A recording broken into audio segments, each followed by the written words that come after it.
We're going to be looking at a new report from Salient. It's a company that, of course, there it is, 2023 Roundup, Investments in African Health Tech. Now, if we take a look at the data on the amount of funding on a gender basis between men and women on the African health tech space, you will see that men get a disproportionate amount of investment, or rather funding, in health tech, about 55% to 23% in 2022, coming down to about 52% to 24% in 2023. However, despite that, we still saw investment going into women in health tech, the health tech sector. The amount of the investment actually jumped by over 2,500%. So we're going to get into those numbers.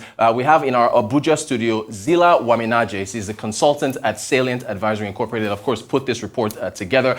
Good morning to you, Zillah, and happy I almost said Independence Day. Happy International Women's Day, and thank you for being part of the show. So as far as those numbers are concerned, with the disproportionate amount of funding going to male-led startups, but funding for women-led startups increasing, what do you think are the triggers behind that, especially that spike in investment for women-led health tech startups? Well, hello to you and good morning. Thanks for having me here. In terms of funding for women founders in the health tech space last year, we saw these women health tech entrepreneurs garner about $52 million in funding, and this was about 31% of the total funding that went to African health tech innovators. And when you compare that data with what we saw in 2022, when women founders just gathered about 1.4% of the funding, which was just 2 million. You can see this remarkable growth and increase, and this is really, really exciting to see. In terms of the key drivers for this increase, we saw large funding rounds go to a few women founded companies. So one that stood out in particular is an online pharmacy, Kasha, who is operating in Rwanda and Kenya. The company gathered about $21 million in funding. And aside from Kasha, we also see 3 other companies, Dawi Clinics, Maishamet, and Shepherds. And these companies, they are headquartered both in Kenya and Egypt. And collectively, these 4 companies captured 75% of the total funding that went to women founders.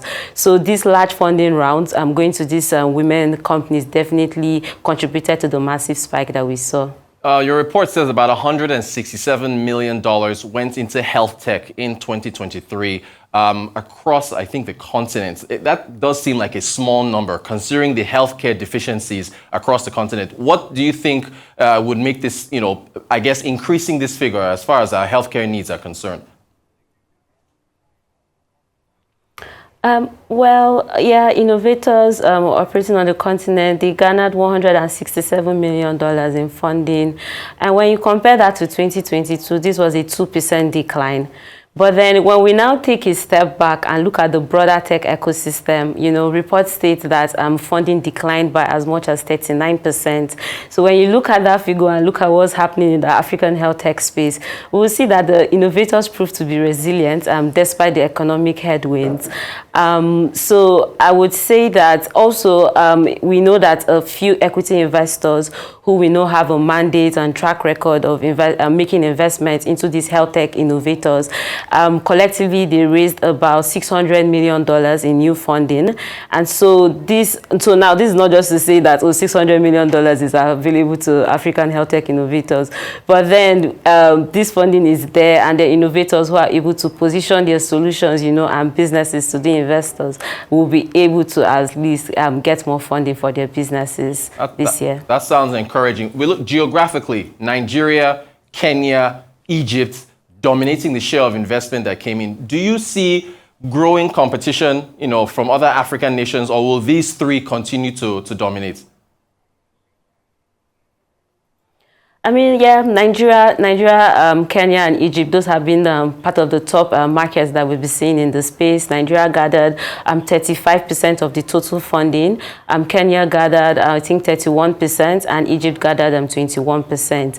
Now, aside from these 3 countries, other top markets, we also saw like major swings in countries like Egypt and Ghana. innovators in Egypt, they saw a massive increase, about 137% spike in their funding. And then in Ghana, surprisingly, we saw a 99% decline in funding. But however, if you look at the data, in 2022, the funding in Ghana was largely driven by one company, Pharma. And so maybe it's not that surprising to see this decline. And aside from these top markets, looking at the Francophone African region, we saw funding to these innovators here nearly double. In 2022, the funding was about 5.8%, and in 2023, we saw that this increased to 9.6 million. Countries that stand out are Cote d'Ivoire and Cameroon, but surprisingly also, we noticed that Senegal was missing. In 2022, we only tracked 2 deals in Senegal, and last year we didn't see any deals. So that would be something to just kind of like dig deep and understand what's happening in that space. Cote d'Ivoire, of course, they had a fantastic African Nations Cup, which they won. They did so well investing in sports. Good to see them getting so much funding as far as health tech is concerned. Subsectors, though, online pharmacy solutions, 38% of all funding. What makes this subsector of Africa health tech so attractive? Yeah, so the funding in the online pharmacy category was largely driven by 3 online pharmacies. So we have Kasha, Yodawi, and Maidawa in Kenya. And one of the things that make these companies now very attractive to investors is their business model. So their online pharmacies, what do? Enable access to healthcare products across the continent. But aside from that, we're seeing them also offer this kind of additional service, the telemedicine, incorporating it into their business to also facilitate access to healthcare services for patients. So to be able to offer that kind of comprehensive healthcare package is something that is really, really attractive to investors. It shows that they clearly understand the market need, and then they've shown potential, to be able to scale their business and even offer more services. So yeah, that makes them really attractive to investors. All right, speaking of investment, equity making up 91% of the deals. We saw higher amounts as you get along the funding stage, pre-seed, and then seed, and then Series A, I think was the highest, Series A and high, about 91 million. Is that because as there's more development for along the line for stages of investment? I guess if you get to Series A or higher, then there's less risk. How would you explain the higher you go along the stages of funding, more investment from investors in health tech? Yeah, so last year we saw innovators get 145 deals, and of this amount, only 7 deals were at this Series A and beyond stages. But then we see that just these 7 deals captured like the bulk sum of funding. And now we see what's the reason for this. For innovators to be able to get this kind of large sum of amount, it shows that basically they've validated their business models, they've gained investors' confidence to be able to kind of invest more money into their business. But majority of the deals, though, that went to African health innovators were early stage investments. So investments at the pre-seed and seed stage. So we still have, and that was largely facilitated by grant funding, actually. But if we now look at the ticket sizes for grants and equity, so grants, the average ticket size was about 168,000 compared to equity, which was 3.2 million. So you can see that varying amount. So yeah, I think this is a trend that will actually continue. We'll continue to see this funding concentration to companies that are this Series A and B funding. Makes sense. Stage. Makes sense. I'd rather get equity in a company I'm investing in than give them a free grant. So I guess that makes sense. In terms of volume, we saw the number of deals go up 17%. But the average ticket size falling by 15% to about $1.1 million. Any reasons why? I mean, it's related to the point on the equity and grant and the ticket sizes.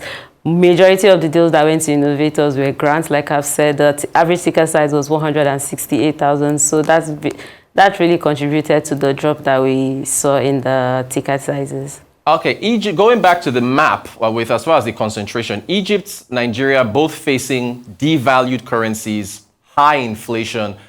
do you think, just looking at the macroeconomic environment for both countries, you think that will impact funding going forward?